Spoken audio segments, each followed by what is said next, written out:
Okay, so we're gonna make a nice, simple chicken marbella dish that you can serve. So I've already showed you how to create your luncheon, your declaration luncheon tables. We have our flowers, we have everything set. So when you're having a luncheon, you always want to think about serving something where you're not in the kitchen, something that is really easy, that's baking, that you can just take out of the oven, place it. The great thing about chicken marbella is that you can serve it like over salad, you can serve it with like roasted potatoes, so it's not something where it takes like a pasta or a soup or something that just takes a lot more hands-on attention and engagement, like when you're hosting. Because the thing with hosting is that, you know, you want to be able to prep and have a dish that's already set as much as possible, so that you can engage with your guests, so that you can feel a part of and not just feel like you're stuck, you know, in the kitchen or moving back and forth from the dining room to the kitchen. So the great thing about this declarations lunch is just a time for everyone to come together. And how we set the lunch was that this is something, like I mentioned, that you can do in your home, you can do on your patio, you can do on your rooftop, you can do out in the park. So really the goal is just to come together. And so in this recipe, we're just gonna combine everything. You know, we're gonna marinate the chicken. The recipe suggests that the chicken be marinated overnight, but I'm gonna do everything in real time so you guys can see, and then we'll just go from there. So stay tuned. So in a large bowl, you're just gonna combine the oregano, the garlic, the salt and pepper to taste, and then you're gonna add your vinegar and liquid ingredients. So the first thing I'm gonna do is take a half head of garlic, and I'm going to get all the cloves ready. I like a lot of garlic. And so for me, what I do is, some people smash their garlic cloves. What I do, I just peel like this. So we're just gonna peel the garlic and chop it up really fine.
For me, I like to use certain type of knives. So I'll use a knife like this to peel my garlic, but then I'll use a knife like this to chop my garlic. It's just easier for me.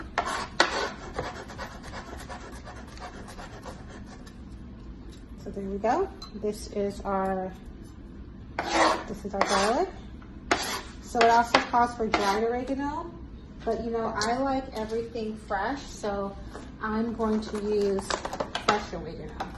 If you have dried oregano as a seasoning, you can totally do that. But for me, I like fresh, and when all I do is to take it off, I just pull it like that. That's all I'm doing. You know, and it could be, you know, you want to clean as you cook. So what I'll do is, when I'm done with this, I'll just have this over. You also, something else you can do is kind of have like a little bowl. You can have a bowl where you can put, so for instance, let's do that. You know, if you want, instead of like going back and forth to the trash can, you can just have a bowl that you put all of your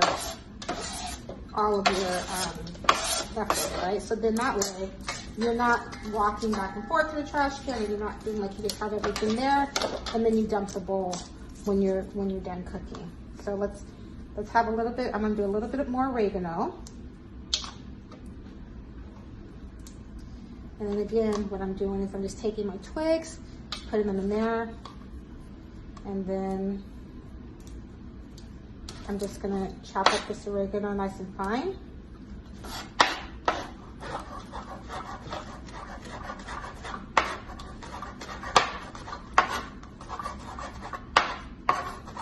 So I know how much chicken I have, and so for me, I want a little bit more oregano, just because I want to really coat my chicken. And also, like, I don't mind a lot of herbs on my chicken or on my protein. I feel like this is a recipe you can also, I really wouldn't say you can substitute, you know, if I was gonna make this vegetarian, I would use all the ingredients and maybe do like mock duck. I don't know if you guys have heard of that, or like something like that, or like a seitan. Like I would do like a mock duck or a seitan.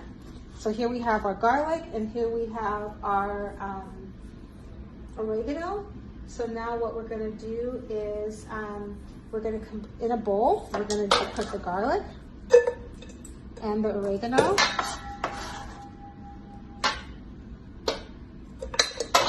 And put it all together. And then put, you know, I keep my Himalayan sea salt out. It's just better for me. I'm gonna add some salt. I'm gonna also add a little pepper. I like fresh ground pepper, but you can do what works for you. Okay, and then we're going to add the vinegar, olive oil. So I'm going to add 1/4 cup red wine vinegar.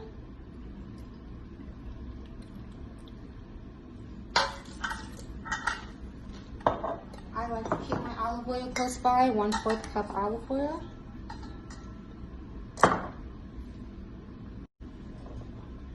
Gonna add 1/4 cup olive oil, extra virgin olive oil.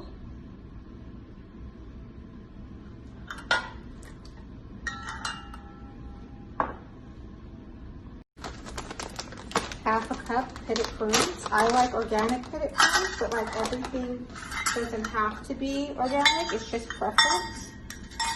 So I'm just put a half a cup of the prunes in there. Ooh. I like a lot of prunes. Wink, wink. We're gonna take 8 olives, pitted Spanish olives. I'm just gonna cut them in half. I'm gonna cut them in 3/4, just better. So we're gonna add that to our, so you see like how everything's like, what we're doing is we're really making a nice marinade, right? So then I'm also gonna add the capers. I'm adding 1/4 cup of the capers with a bit of juice. Also adding my bay leaves. I like to chop them up like this. So again, you know, what we're doing is we're really making a really nice marinade. So I'm gonna go in here. So if you see, this is just like, can you guys see? This is like a really nice marinade. I can see this, and so you don't have to go exactly by the recipe. So what I'm gonna do is I'm gonna add a little more olive oil, because I like to really coat my chicken and make sure like it's really covered in all the goodness.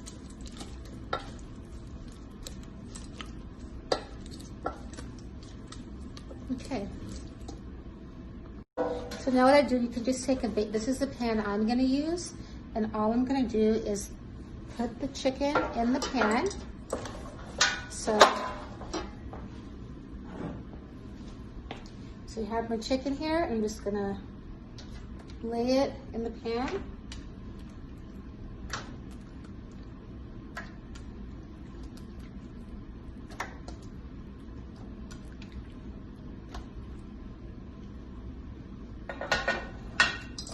And I have my marinade. And I'm gonna cover my chicken with my marinade.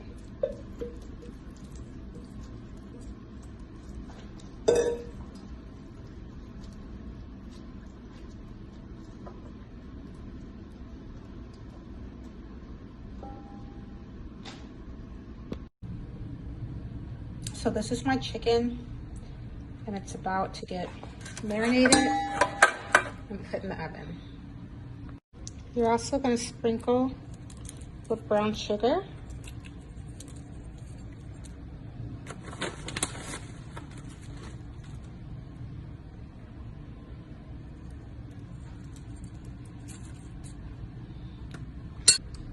Also going to add cooking wine.